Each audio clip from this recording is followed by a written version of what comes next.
নমস্কার। খবরদার কথা নয়। দেখতে দেখতে 2023 শেষ হতে চলল। আর মাত্র কয়েক ঘন্টা, এরপরেই আমরা 2024কে আমন্ত্রণ জানাবো ভালো কিছু নিয়ে আসার জন্য, এটা আশা করছি। কিন্তু তার আগে 2023 কেমন কাটলো আমাদের, এসব নিয়েই একটু আলোচনা করা যাক। প্রসঙ্গক্রমে বলি, খবরদার কথা নয় কিন্তু 1 বছর কাটিয়ে ফেললো আপনাদের সাথে।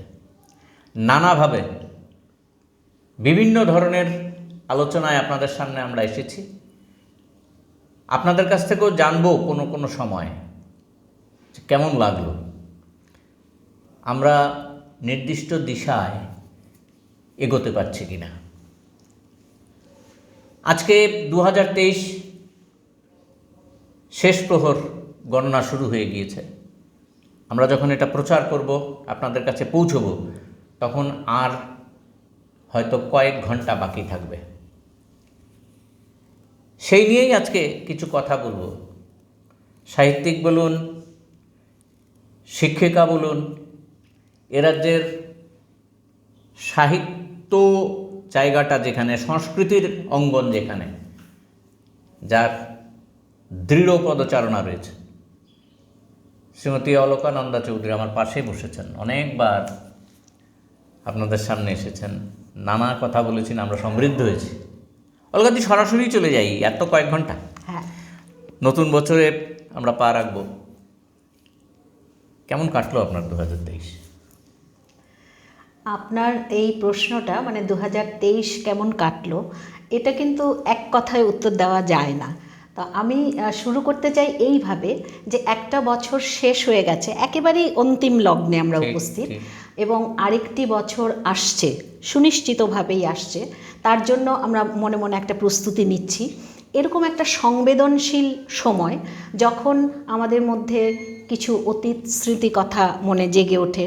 স্মৃতি সবসময় ভালো হয় সেটাও বলতে পারছি না, হ্যাঁ, অনেক সময় তিক্ত স্মৃতিও তার মধ্যে থেকে যায়, সেটা যেমন রয়েছে। পাশাপাশি আমরা সেই স্মৃতিগুলোকে দূরে সরিয়ে দিতে পারি এই ভেবে যে ভবিষ্যৎ যে সময়টা আসছে সেটা হয়তো আমাদেরকে এই স্মৃতির হাত থেকে মুক্তি দেবে। আশা নিয়েই তো বেঁচে থাকে। একদম। তা সেই অর্থে আমিও বলতে চাই এই চ্যানেলে বসে যে একটা বছর চলে গেল, হ্যাঁ, যেমনভাবেই হোক গেছে, সেই বছরটাকে মনে রেখেও, মানে ভিত্তি, আমরা সামনের দিনের মানে 24কে আমরা বরণ করে নেব, এবং মনে মনে ভাববো 23-এ যা যা হয়েছে, যেটা অনভিপ্রেত ছিল, সেটা যেন 24-এ আর না হয়। হ্যাঁ, এই ভাবনাটা নিয়েই কিন্তু আমরা চলি। তা আপনি জিজ্ঞেস করেছিলেন কেমন কাটলো। এখন দেখুন, প্রত্যেক মানুষেরই কিন্তু একটা হচ্ছে তার ব্যক্তিগত দিক, আরেকটা হচ্ছে সামাজিক মানুষ হিসেবে তার যে তার একটা মানে সম্পূর্ণতা। তো সেই জায়গাটায় বলবো, ব্যক্তিগত কথা এখানে আনার কোনো প্রশ্নই ওঠে না। কিন্তু যদি সামাজিকভাবে বলি, তাহলে হ্যাঁ, কিছু কিছু জিনিস আনন্দ দিয়েছে, আবার কিছু কিছু জিনিস ভীষণভাবে আহত করেছে, কষ্ট পেয়েছি আমরা, এবং সেটা যাতে আর কখনোই তার পুনরাবৃত্তি না হয় সেই কামনা নিয়েই চলছি। কাজে খুব ভালো বলতে চাইছি না, কিন্তু সব মিলে ভালো বলতে চাইছি না। তো এখন কথা হচ্ছে যে আনন্দটা দিয়ে শুরু করি। কোনটা ভালো লাগলো? হ্যাঁ, আনন্দ যেমন প্রথমেই কিন্তু বলতে পারি চন্দ্রাভিযান, যেটা মানে ভারতবাসী হিসেবে আমরা সবাই গর্বিত হয়েছি। তার এত আলোচনা হয়েছে, এত মানে আন্তর্জাতিক ক্ষেত্রেও সেটা এমনভাবে স্থান করে নিয়েছে, সেটা ভীষণ রকম আনন্দ দেয়। তারপরে যেমন নারী বন্ধন শক্তি বিল যেটা পাশ হলো, হ্যাঁ, আমরা সবাই বোধহয় মানে আশায় ছিলাম যে এই বিলটা নিয়ে আবার কথা হোক, এই বিল নিয়ে আবার ভাবনা চিন্তা করা হোক। সেটা হয়েছে, হ্যাঁ, সেটা নিশ্চয়ই আমাদেরকে আনন্দিত করে। আমি কিন্তু কখনোই বলছি না যে এটা কেবলমাত্র মহিলাদের জন্য। আমি বলবো সচেতন ভারতীয় নাগরিক প্রত্যেকেরই কিন্তু এটাতে খুশি হওয়া উচিত, এবং এর সম্পর্কে মানে খবরাখবর নেওয়া উচিত, কি হলো, কি হতে পারত, আর কি হচ্ছে, এই ব্যাপারগুলো। তো সেগুলো আমাদেরকে আনন্দ দেয়। আসলে এই মুহূর্তে মানে আমি হয়তো আরও অনেক কিছুই আছে যেগুলো আনন্দ দিয়েছে, কিন্তু আমি একটা বিশেষ মানে ব্যাপারগুলো বললাম। কিন্তু দুঃখ পাওয়ার মতো ঘটনা এত বেশি যে সেইগুলো অনেক সময় দেখা যাচ্ছে কীরকম যেন পেছনে চলে যাচ্ছে। কারণ দুঃখ পাওয়ার মতো নানা রকম ঘটনা ঘটেছে যেগুলো আমরা কখনোই চাইবো না যে এর আবার এই ধরনের ঘটনাগুলো ঘটুক। নানা ধরনের ধরুন প্রাকৃতিক দুর্যোগ এগুলো তো আছেই, হ্যাঁ, আর এছাড়া আরও কিছু কিছু ঘটনা যেগুলো আমাদের মানুষ হিসেবে আমরা লজ্জিত হয়ে যাই। যেমন এই মুহূর্তে আমার মনে হচ্ছে যে আমরা দিল্লিতে মহিলা কুস্তিগিরদের যে আন্দোলন এবং সেই আন্দোলনের যে মানে ফলাফল এবং এই আন্দোলনের যিনি টার্গেট ছিলেন তার অধ্যত্ব, এগুলো সত্যিই আমাদেরকে ভীষণ রকম কষ্ট দেয়। তারপরে ধরুন নানা ধরনের মানে এখন এটা হয় যে আমরা অনেক সময় দেখি যে বিষয়গুলো আমরা চাই না তার প্রতিকার করার জন্য আমরা শেষ পর্যন্ত আইনের দ্বারস্থ হই, কিন্তু সেখানে যাওয়ার পরেও দেখা যাচ্ছে ঠিক যে ব্যাপারটা আমরা চেয়েছিলাম বা যেভাবে সেটাকে ব্যাখ্যা করার কথা ছিল সেরকমভাবে করা হচ্ছে না। তাহলে আমাদের মধ্যে একটা হতাশা কি আসে না যে তাহলে আমরা কোথায় যাব, কি করব? একজন বিচারক, মহিলা বিচারকও তো লাঞ্ছিত হয়েছেন, তাকে উনিও বিচার পাচ্ছেন না। মণিপুরের ঘটনা আপনাকে কি একদম আমাদের মানে কি বলা যায় প্রতিবেশী আমার রাজ্য, হ্যাঁ, সেখানে যদি এই ধরনের অস্থিরতা চলতে থাকে সেটা কখনোই আমাদেরকে স্বস্তি দেয় না। আর শুধু তাই নয়, সেখানে যে ঘটনাটা হয়েছে যে সংঘবদ্ধভাবে দুটি নারীর উপরে যে ঘটনাটা ঘটেছে, আমি দুটি নারী বলছি কিন্তু আসলে ঘটেছে আরও অনেকের উপরে হয়েছে, কিন্তু দুজন নারীর উপর যে ঘটনাটা ঘটেছে যেটা পরবর্তীকালে ভিডিও হয়ে এসেছে, এখানে একজন আমাকে প্রশ্ন করেছিলেন যে এই যে ভিডিওটা মানে প্রচার হচ্ছে সেটাকে আপনি সমর্থন করেন কিনা। আমি উত্তরে বলেছিলাম যে এইটার উত্তরটা মানে আমি দ্বিধাবিভক্ত হয়ে যাচ্ছি। কারণ হচ্ছে ভিডিওটা যদি না আসতো তাহলে আমরা জানতাম না যে এরকম কোনো ঘটনা ঘটেছে। আবার এটাও সত্যি কথা যে এরকম ভয়ঙ্কর একটি ঘটনা সেটা বারবার যদি আমাদের চোখের সামনে আসে তাতে কিন্তু কি হয়, আস্তে আস্তে ব্যাপারটা আমাদের গা সওয়া হয়ে যায় এবং সেটা কিন্তু আমরা কখনোই চাই না। এই যে আঁতকে ওঠা, শিউরে ওঠা, এটা বজায় থাকুক, কিন্তু সেটা কখনোই যেন এমন না হয় যে অতি ব্যবহারে সেটা জীর্ণ হয়ে যাচ্ছে, সেটাও আমরা কিন্তু চাইতে পারি। ভিডিও প্রকাশিত হয়েছে তাকে সামনে রেখে মূল যে ঘটনাটাকে লঘু করে দেখার কোনো মানে হয় না। একদম। আসলে যারা অভিযুক্ত, যারা অপরাধ করেছেন তাদের শাস্তি হলো কিনা সেটা দেখতে হবে। আজ পর্যন্ত হয়নি। আমাদের ত্রিপুরা রাজ্যেও যদি আসি, যে ত্রিপুরা রাজ্যে এই যে মানে যে দীপশ্রী মেয়েটা যে হত্যাকাণ্ডটা হলো, আজ পর্যন্ত গ্রেপ্তার কিছু হলো না, কিছু হলো না। এই যে আমি আপনাকে যে কথাটা বললাম যে আমরা যার কাছে মানে প্রতিকার চাইতে যাব সেখানে যদি আমরা উদাসীনতা দেখি তাহলে খুব স্বাভাবিকভাবেই কি হয়, আমাদের মনের মধ্যে একটা অজানা ভয় বাসা বাঁধে এবং এই অজানা ভয়ের কারণে হয়তো দু একজন সামনে এগিয়ে যান, বাকিরা কিন্তু ওই হতাশা নিয়ে পেছনে চলে যান এবং সেটাকে আরেকটা মানে অদ্ভুত নাম দেওয়া হচ্ছে, বলা হচ্ছে কারো কিছু যায় আসে না। প্রত্যেকেই যেন আমরা এই মেন্টালিটি নিয়ে বসে রয়েছি, যা চলছে চলুক, যতক্ষণ পর্যন্ত আমার ঘাড়ে না আসবে ততক্ষণ পর্যন্ত আমি রিয়্যাক্ট করব না। এটাও কিন্তু একটা খুব বিপজ্জনক দিক। এই বিপজ্জনক দিকটাকে কাটানোর জন্য আমার মনে হয় যে প্রত্যেকের যে যার ক্ষেত্রে তিনি শিক্ষাকর্মী হতে পারেন, তিনি অধ্যাপিকা হতে পারেন, তিনি মানে সংস্কৃতি কর্মী হতে পারেন, যে যার জায়গায় রয়েছেন তার মতন করে কিছু না কিছু পদক্ষেপ কিন্তু নেওয়া দরকার। একদম। এই যে শিশু বিক্রি, তারপরে মানে অভাবের তাড়নায় স্ত্রী নিজে এবং মেয়েকে নিয়ে আত্মহত্যা করা, এই আমরা সোনামুড়া, আপনি তো ওখানে জানি এবং পেপারে আমরা পড়েছি সেগুলো। এবং এই ধরনের ঘটনাগুলো কিন্তু একেবারে মানে নতুন, ত্রিপুরাবাসী কিন্তু এই রকমের ঘটনার সম্মুখীন আগে খুব বেশি হয়নি, মানে হয়েছে বলে আমার অন্তত মনে পড়ছে না। কিন্তু এগুলো দেখে মানুষের যেভাবে মানে গর্জে ওঠার কথা ছিল সেটা কেন হচ্ছে না সেটা ভেবে কিন্তু আমি মাঝে মাঝে অবসাদগ্রস্ত হয়ে পড়ি। অলকাদি, একটা মানে আপনার কথা শুনতে শুনতে আমার একটা প্রশ্ন জাগলো, সেটা হচ্ছে 2022 সালের 31শে ডিসেম্বর, এমনই একটা দিনে 2022 সালে একজন শিক্ষিকা এবং সাংস্কৃতিক জগতের মানুষ হিসেবে যা আশা করেছিলেন 2023-এ, তা কি পূর্ণ হয়েছে সেই আশা, না কিছুটা আশাহত হয়েছেন? নারী বিল নিয়েও কি আপনি, নারী আইনি এটা কবে থেকে চালু হবে এই ব্যাপারে কি আপনার মনে কোনো প্রশ্ন জাগে না? এই যে আপনি যেটা বললেন, আমিও শুরু করেছিলাম এইভাবেই, যে বছর শেষের দিনটিতে আমরা সংবেদনশীল হই, আমাদের মনের মধ্যে নানা ধরনের মানে চলতে থাকে আশা নিরাশার দ্বন্দ্ব। তো একজন শিক্ষিকা হিসেবে আমি প্রথমে বলতে চাইছি যে শিক্ষিকা হিসেবে আমাদের সবচেয়ে প্রিয় কাজ যেটা, সেটা হচ্ছে শিক্ষাদান এবং ইন্টারাক্ট, মানে ছাত্রছাত্রীদের সঙ্গে আমার মুখোমুখি মানে সম্পর্ক তৈরি হওয়া। আমি যা দিচ্ছি তারা সেটা গ্রহণ করছে এবং তাদের যদি কোনো প্রশ্ন থাকে তারা আমাকে সেটা জিজ্ঞেস করছে। এবং আমরা কিন্তু চিরকাল সেটাই চেয়ে এসেছি। কোভিডের সময় যখন অনলাইন পড়াশুনো চলেছিল আমরা বাধ্য হয়েছিলাম সেটা করতে, কিন্তু আমার মনে হয় যে 99% শিক্ষক শিক্ষিকাই চেয়েছিলেন যে না, ওটা বেশি দিন যেন চালু না থাকে। কিন্তু আজকাল এমন একটা অবস্থা হয়ে দাঁড়িয়েছে যে ছাত্রছাত্রীর সংখ্যা, শিক্ষকদের সংখ্যার অল্পতা মানে কম, তারপরে ধরুন সিলেবাসের একটা অন্যরকম ব্যাপার, না সিলেবাস বেশি, নানা ধরনের পরীক্ষা, এর ফলে কি হচ্ছে, পড়ানো কাজটা যেন গৌণ হয়ে যাচ্ছে। সেখানে বরং দেখা যাচ্ছে যে একটা মানে চটজলদি ব্যাপার, পরীক্ষার জন্য তৈরি করে দেওয়া। আমরাও যে করিনি সে কথা বলছি না, কিন্তু আমি এখন অবসরপ্রাপ্ত, কিন্তু আমি এই কথা বলবো না যে আমরা করিনি, কারণ বাধ্য হতে হয়। এমনই সিস্টেমের সঙ্গে যদি আমাদের মানে নিজেদেরকে মানিয়ে নিতে হয়, তাহলে অনিচ্ছা সত্ত্বেও এই ধরনের কিছু কাজ আমাদের করতে হয়। এইটা কিন্তু ওই 22-এর শেষ দিনে বসে যে স্বপ্ন দেখেছিলাম, 23-এ সেটা কমেছে কথা আমি বলতে পারছি না, বরং দিন দিন আরও বৃদ্ধি পাচ্ছে। হ্যাঁ, সেগুলো আপনিও খুব ভালো করেই জানেন সেটা, বা আমাদের যারা দর্শক শ্রোতা রয়েছেন তারাও খুব ভালো করেই বুঝতে পারবেন, যেটা বলার মতন আর কিছু অপেক্ষা রাখে না। এখন কিন্তু এমনই হচ্ছে যে প্রশ্ন তৈরি করো, স্টুডেন্টদেরকে সাজেশন দাও, তারা তাদের মতন করে কিছুটা তৈরি করে নেবে, পরীক্ষা দেবে, এবং সেই গাদা গাদা খাতা দেখা হোক, এবং তারা পরবর্তী যে সেমিস্টার সেটাতে চলে যাচ্ছে। এখনো অবধি প্রশ্নের সঙ্গে সঙ্গে উত্তরটাও দিয়ে দাও, সেটা আসেনি।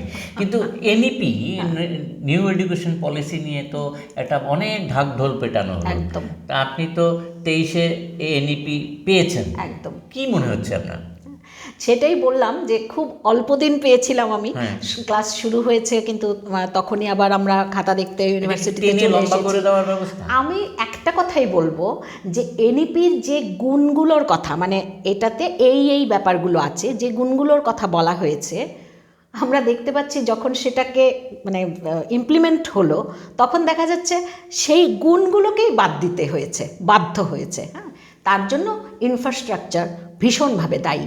এবারে প্রশ্ন উঠবে, তাহলে ইনফ্রাস্ট্রাকচার ঠিক করা হলো না কেন?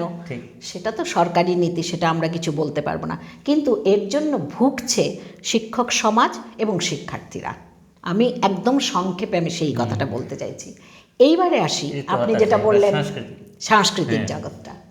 দেখুন, আমার মনে হয় যে একজন মানে সংস্কৃতি কর্মীর মানে প্রধান যে ব্যাপারটা, সেটা হচ্ছে তাকে সচেতন হতে হবে, এবং তিনি হবেন অনুসন্ধিৎসু, অর্থাৎ কিনা তিনি নজর রাখবেন কোথায় কি হচ্ছে, এবং এই নজর রাখাটা শুধু এরকম নয়, সেক্ষেত্রে অন্যের মতটাও আমাকে শুনতে হবে, এবং সেই মতটা আমি নিজের মধ্যে যাচাই করব, তারপরে আমি কোনো সিদ্ধান্ত নেব।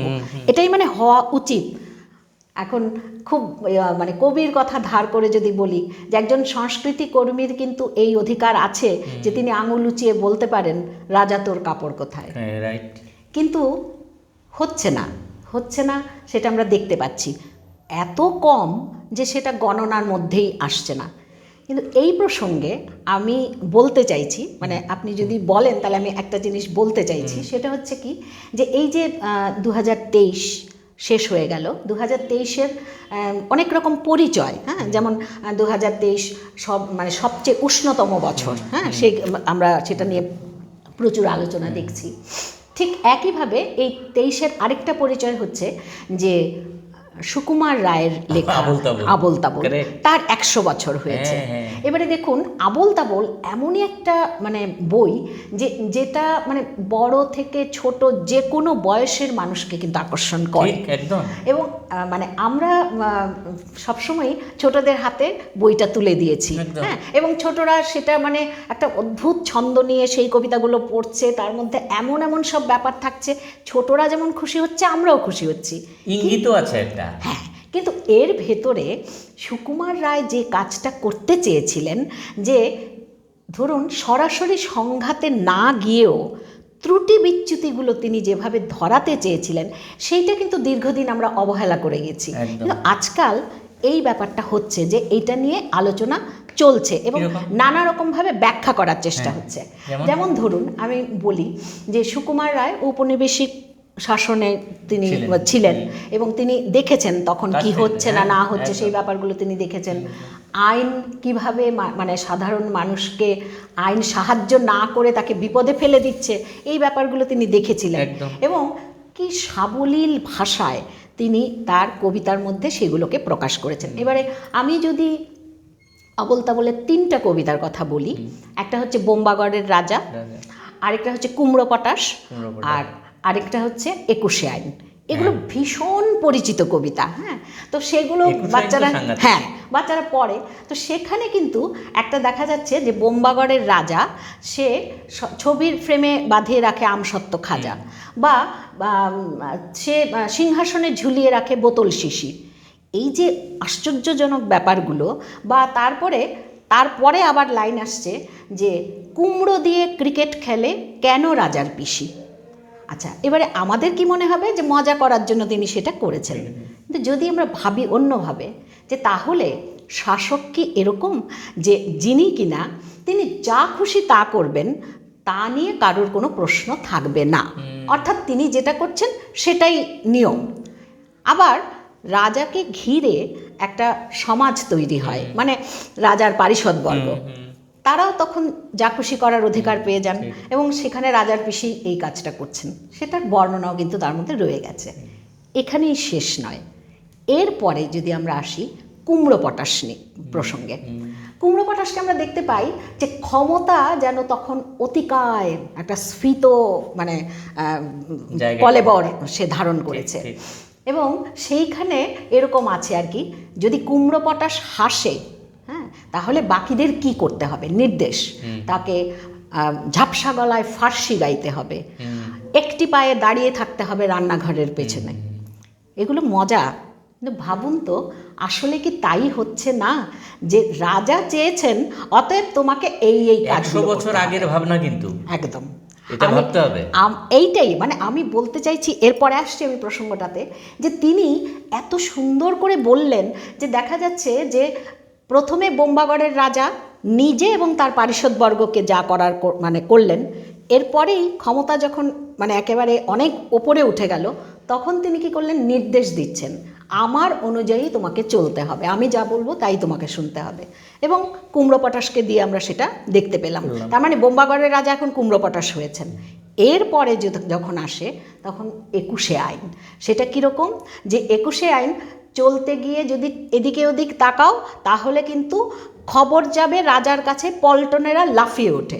তার মানে কি, সঙ্গে সঙ্গে রাজার নির্দেশ অমান্য করার অপরাধে পল্টনরা চলে আসবে, এবং সেখানেও সেই আশ্চর্য আইন যে দুপুর রোদে ঘামিয়ে তাকে 21 হাতা জল গেলায়। ভাবুন তো, এখন এই যে কথাগুলো, এগুলো যতটা না ননসেন্সিক্যাল মানে মজা করা, কিন্তু তার ভেতরে দিয়ে কিন্তু বার্তাটা তিনি ঠিক দিয়ে গেলেন। কাগজে লেখার জন্য এখন জেল খাটছেন কেউ কেউ, একই ঘটনা, একই বিষয়ে। এখন দেখুন এই যে ব্যাপারটা, হ্যাঁ, সুকুমার রায় সাহিত্যিক ছিলেন, তিনি তার কাজটা করে গেছেন। এখন সেইটাকে যদি মানে যদি দেখাতে হয়, আমজনতার কাছে নিয়ে যেতে হয়, সেই কাজটা সংস্কৃতি কর্মী যারা তারা করতে পারেন। তার একটা উদাহরণ যেমন দেওয়া যায়, আমরা সবাই জানি চার্লি চ্যাপলিনের দ্য গ্রেট ডিক্টেটর। এখন সেইখানে নানা রকম হাসি ঠাট্টা মজা, কিন্তু আসলে তো কি বলতে চেয়েছেন এটা আজকের দিনে প্রমাণিত। সেখানে বোধহয় দুজনেই একটা কথাই বোঝাতে চেয়েছিলেন, ক্ষমতা অন্ধ যারা তাদেরকে কিন্তু বোঝাতে হবে, তাদের সামনে আমরা যদি প্রথমেই মাথা নত করে ফেলি তাতে কিন্তু ওই ক্ষমতার দম্ভটা আরও বাড়বে। কিন্তু যদি আমরা এটা বোঝাতে পারি যে তুমিও আলাদা কিছু নও, অতএব তোমার মধ্যে যা যা খামতি আছে সেইটা নিয়ে আমি রসিকতা করে অন্যদেরকে দেখাতে পারি, তাতে কি হলো, একে ঘিরে যে ভয়টা আমার জাগ্রত হয়েছিল সেই ভয়ের যে একটা বাতাবরণ, সেই বাতাবরণটাকে আমি ধ্বংস করে দিলাম, এবং তাতেই কিন্তু ক্ষমতাধর যিনি তিনি ভয় পেয়ে যাবেন, কারণ তার তখন মনে হবে আমার ম্যাজিক আর কাজ করছে না। হ্যাঁ, অতএব আমাকে ব্যঙ্গ করার সাহস যারা দেখাচ্ছে তাদেরকে তিনি ভয় পেতে শুরু করবেন। কারেক্ট, একদম। এই সুকুমার রায়ের কথাটা যখন বললেন, তার ছেলে সত্যজিৎ রায়ের হীরক রাজার দেশে বোঝাতে গিয়ে একদম অনেকটাই বোঝাতে একদম এখানে এরকম একটা কথা বলা হয়েছে যে মানে নানা জায়গায় নানা কিছু ওঠে, তো সেটা পড়তে গিয়ে একটা জায়গায় দেখলাম যে একজন বলছেন যে আমাদের কিছু যায় আসে না, আমাদের কোনো কিছুতেই আমরা চমকে উঠি না, শিউরে উঠি না, বরং চেষ্টা করি যা হয়েছে হয়েছে, আমি বাবা আমার বাড়িতে চলে যাই, যা করি। তো সেখানে বলা হচ্ছে যে এমন দিন হয়তো আসবে যে নিজের ঘাড়ে আসার পরেও মুখ দিয়ে বেরোবে হীরকের রাজা ভগবান। ঠিক এই জায়গায় এসছে। আমাদের আলোচনার একদম শেষ পর্যায়ে চলে এলাম। আপনি চন্দ্রাভিযানের কথা বললেন, নারী শক্তির কথা বললেন, সাহিত্যের জায়গাটা অসাধারণভাবে দেখালেন। লোভ সামলাতে না পারলেও সময়ের বাধ্যবাধকতার জন্যই চলে আসছি। দেশের এই অবস্থার পরিপ্রেক্ষিতে 23 যা পেলেন, নারীর অধিকার কতটুকু প্রতিষ্ঠিত হলো? দেখুন, নারীর অধিকার প্রতিষ্ঠার প্রসঙ্গে নেগেটিভ কিছু বললেই কিন্তু প্রথমে ওটা আসবে যে নারী বন্ধন শক্তি, ওটা পাশ হয়েছে, এই হয়েছে। আমি সত্যি অর্থেই বলছি, মানে এর মধ্যে এত যদি কিন্তু এগুলো জড়িয়ে আছে, আমি নিজেও এটা নিয়ে খুব একটা মানে পরিষ্কার নই, কাজেই এটা নিয়ে যতটা আনন্দিত হওয়ার কথা ছিল ততটা আনন্দিত আমি কিন্তু এখনো পর্যন্ত হতে পারিনি। তারাও পরিষ্কার করতে পারেননি, আমি ততটা আনন্দিত হতে পারিনি।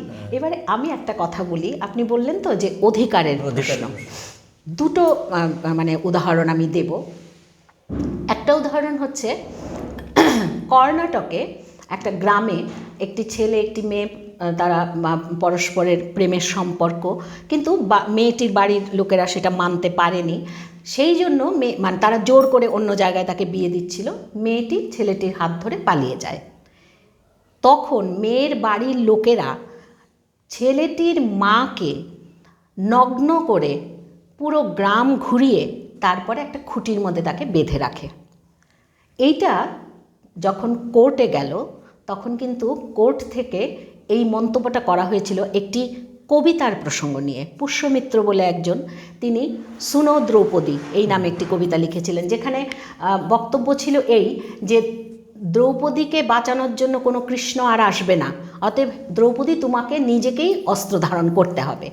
এই কবিতাটা কিন্তু বিভিন্ন রাজনৈতিক সংগঠন বা বিভিন্ন সভা সমিতিতে বারবার উচ্চারিত হয়েছে, এমনকি কর্ণাটক কোর্টের বিচারপতিরাও সেটা তুলেছিলেন।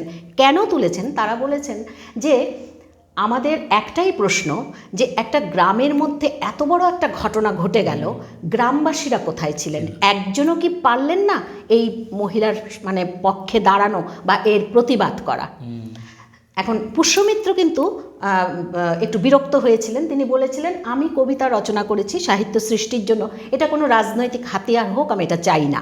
না, আমি ব্যক্তিগতভাবে মনে করি নিশ্চয়ই যেটা আমাকে প্রেরণা দেবে, যা আমাকে জাগিয়ে তুলবে, সেটা মানে সেটা বারবার আলোচনায় আসবে, সেটা কবির সাফল্য, সেটা কবির ব্যর্থতা তো নয়, সেটা কবির সাফল্য। তো সেটা হয়েছে। রাজনীতিটা যদি মানুষের জন্য ভালো হয় কেন হবে না? কেন হবে না? তাহলে এইখানে আমি বলতে চাই যে এই যে কর্ণাটকের যে ঘটনাটা আমি বললাম, তাতে কি মনে হয় যে মেয়েরা আগামী দিনে তাদের মানে অধিকার প্রতিষ্ঠার ক্ষেত্রে তারা খুব ভালো জায়গায় চলে যাবে অল্প দিনের মধ্যে? দেখছি না কিন্তু সেরকম কিছু। সেটা গেল একটা। আরেকটা ঘটনা বলবো যে 2021 সালের একটা সমীক্ষায় দেখা গেছে এখনও অপুষ্টিতে ভোগা মেয়েদের সংখ্যা একটা মারাত্মক রকম। হ্যাঁ, এবং সেখানে দেখা যাচ্ছে যে সেটা শুধু মেয়েদের নয়, পুরো মানে জনগণের ক্ষেত্রেই সেটা হয়েছে যে 133টা দেশের মধ্যে 121তম দেশ হচ্ছে ভারতবর্ষ, যদি আমি ভুল না করে থাকি, বা 111, আমার ঠিক মনে পড়ছে না। মানে এগুলো তো আমাদের ভীষণ রকম মানে হতাশা জাগায়। এবারে পরিবারে যদি দারিদ্র্য থাকে তাহলে পুরুষ বা ছোট বাচ্চাদেরকে যেটুকু পুষ্টিকর খাদ্য দেওয়া হয় মহিলারা সেটা পাবেন না, এটা তো মানে একেবারে স্বতঃসিদ্ধ। তাহলে মেয়েরা কিন্তু সেটাও পাচ্ছেন না, পুষ্টির চিত্রটাও পাচ্ছেন না। এবারে আসি অধিকারের প্রশ্নে। পশ্চিমবঙ্গের একটি গ্রামের মধ্যে মানে সরকারিভাবে একটা জমি অধিগ্রহণ হয়েছিল। তো সেইটা মানে যার জমিটা নেওয়া হয়েছিল তার কন্যা, মানে পিতার অবর্তমানে তার কন্যা দাবি করেছেন, অর্থাৎ কিনা মানে বলা হয়েছিল টাকা বা চাকরি কিছু দেওয়া হবে, তো তিনি চাকরি দাবি করেছেন। সরকার সেটা নাকচ করে দিয়েছিল যে মেয়েটির বিয়ে হয়ে গেছে, অতএব তিনি আর ওই বিশাল মানে বিশেষ ইয়েতে এটা পেতে পারেন না। সেখানে আমরা জানি কিন্তু যে কোর্ট বহু আগে কিন্তু এটা জানিয়ে দিয়েছে যে মেয়েটিও কিন্তু তার পিতৃকুলের একজন সদস্য, স্বীকৃত সদস্য। বিবাহিত মানে হয়ে যাওয়ার পরে তার সেই অধিকার চলে যায় এটা কিন্তু নয়। কিন্তু তারপরেও দেখা গেল সরকার থেকে সেটাকে মানে হাইকোর্টে আবার সেটাকে দায়ের করা হলো, এবং হাইকোর্টও কিন্তু মান্যতা দিলেন মেয়েটির দাবিতে যে হ্যাঁ, যে যেহেতু সে তার পিতার কন্যা সেই হিসাবে সে এটা পেতে পারে। এখন ধরুন সেটা আরও কিছুদিন চলবে, তারপরে হয়তো চাকরি হবে, নাও হতে পারে, আমি জানি না। আমার প্রশ্নটা হচ্ছে যে মানে সামাজিক যে ভাবনা চিন্তা, বিবাহিত মেয়েকে কোনোভাবেই পিতৃগৃহের অংশীদার বলে ভাবা হয় না, সরকারের এই সিদ্ধান্ত সেই ভাবনাটাকেই কি মান্যতা দিল না? যে সমাজ যেটা ভাবতে চায়, মেয়েটিকে বিয়ে দিয়ে আমি অন্য পরিবারে পাঠিয়ে দিলাম মানেই তার এখানে অধিকার সমস্ত শেষ হয়ে গেল, সেই ভাবনাটাকেই কিন্তু সরকারও কিন্তু মান্যতা দিলেন, নইলে বারবার করে কিন্তু এই জিনিসটা হতো না। তাহলে আমাদের তো মনে হতেই পারে যে বারবার কি তাহলে আমাদেরকে আদালতের দ্বারস্থ হতে হবে এবং আদালত ঠিক করে দেবে যে আপনার এই অধিকার আছে, আপনার ওই অধিকার নেই। একদম সে স্বাভাবিকভাবেই আমাদের একদম শেষ সময়ে চলে এলাম। অলকাদি, একটা বিষয় জানতে চাইছি, 2024-এ কী চাইছেন? আমাদের তো প্রায় সমস্যার, ভারতবর্ষের যত সমস্যা আছে সেই সমস্যাগুলি তো অযোধ্যা বাবরি মসজিদের ভেতরে নিবদ্ধ ছিল, এখন তো অযোধ্যাতে রাম মন্দির হয়ে যাচ্ছে, স্বাভাবিকভাবে ভারতবর্ষের অনেক বড় বড় সমস্যাগুলির সমাধান হয়তো হয়ে যাবে। এখন কথা হচ্ছে যে আগামী 24-এ আপনি কী চাইছেন? আমি বলবো যে যেমন 23 বললাম যে উষ্ণতম বছর, হ্যাঁ, বা 23-এর আরেকটা পরিচয় সুকুমার রায়ের আবোল তাবোলের 100 বছর, এরকম হয়তো ভবিষ্যতে বলা হবে রাম মন্দির প্রতিষ্ঠা হয়েছিল এই 2024-এ, হ্যাঁ, সেটা একটা মাইল ফলক হয়ে থাকবে। এবারে আমার প্রশ্ন হচ্ছে, আমি সাহিত্যের কথাই বলবো। বঙ্কিমচন্দ্র তার বিভিন্ন প্রবন্ধের মধ্যে বারবারই এটা উল্লেখ করেছেন শ্রমজীবী মানুষদের প্রসঙ্গে, যে হাসিম শেখ এবং রামা কৈবর্ত, আসলে ওরা দুজন সমান জায়গায়, তাদের ধর্মীয় পরিচয় যাই হোক না কেন। একটা জায়গায় এরকম একটা কথা উঠেছিল যে হাসিম শেখ এবং রামা কৈবর্ত যদি প্রশ্ন করেন রাম মন্দির তো হইল, তাতে আমার কি হইল, যদি হয় তাহলে এটার উত্তর কি হবে আমার জানা নেই। আমি একজন মানে সচেতন মানুষ হিসেবে, চারপাশে যা যা ঘটছে সেই মানুষ হিসেবে আমার মনে হয় যে মন্দিরটা কিন্তু শেষ পর্যন্ত একটা অস্ত্র হয়ে দাঁড়ালো। সেই অস্ত্রটা হচ্ছে কি, যে আমি কথা দিয়েছিলাম এই জায়গাতেই মন্দির বানাবো, আমি সেই কাজটা করেছি, অতএব তার বিনিময়ে আমার প্রয়োজন হচ্ছে ভোট, আমার ভোট চাই। এখন তাহলে কি দাঁড়ালো? ধর্মটর্ম কিছু রইল না কিন্তু, কি বলেন? আমি জানি না কেউ আমার উপর ক্ষুব্ধ হবেন কিনা। ধর্মটর্ম কিছু রইল না, বরং গিভ অ্যান্ড টেক নীতি, অর্থাৎ আমি মন্দির বানিয়ে দিলাম, এবার আমাকে ভোট দাও, সেটা হবে। কিন্তু যদি আমরা ভাবতাম, ধরুন অনেকে এরকমও বলতে পারেন যে হ্যাঁ, যারা মানে প্রতিশ্রুতি দিয়েছিল তারা সেই প্রতিশ্রুতি পালন করেছে, সেটা করার জন্য একেবারে জান লড়িয়ে দিয়েছে। যদি এইবার প্রশ্ন ওঠে যে ভারতবাসীর সার্বিক জীবনযাত্রাটাকে আরও সুন্দর, আরও মানে সম্পূর্ণতা দেওয়ার জন্য যদি সেটাকে যদি আমরা একটা সৌধ হিসেবে কল্পনা করি, সেইটা করার জন্য ওই এফোর্টটুকু আমরা দেখছি না কেন, দেখিনি। আশা করব 24-এ হয়তো সেই এফোর্ট আসবে, যদি আসে ভারতবাসীর জন্য 24-এ একটা মাইল ফলক হয়ে থাকবে। ঠিক, অসাধারণ। ওই যে শেষ হইয়াও হইল না শেষ, আবার আলোচনা হবে, কিন্তু তার আগে 24-কে আমরা আহ্বান জানাচ্ছি ভালো ভালো কিছু নিয়ে আসার জন্য। মানুষ ভালো থাকুক, মানুষ সুস্থ থাকুক, মানুষ এগিয়ে চলুক, দেশ এগিয়ে চলুক, সেটাই তো আমরা চাইব। সমস্ত কালো অন্ধকারকে পিছিয়ে রেখে, পেছনে ফেলে আমরা এগিয়ে যাব, এই আশাটুকু ব্যক্ত করে আজকের এই অনুষ্ঠান শেষ করছি। অন্তত অলকানন্দা চৌধুরীর সঙ্গে আলোচনা শেষ করছি। আমাদের এরপরেও আরেকটা আলোচনা রয়েছে, আপনারা শুনবেন। আপনারা ভালো থাকবেন, সুস্থ থাকবেন। নমস্কার সকলকে।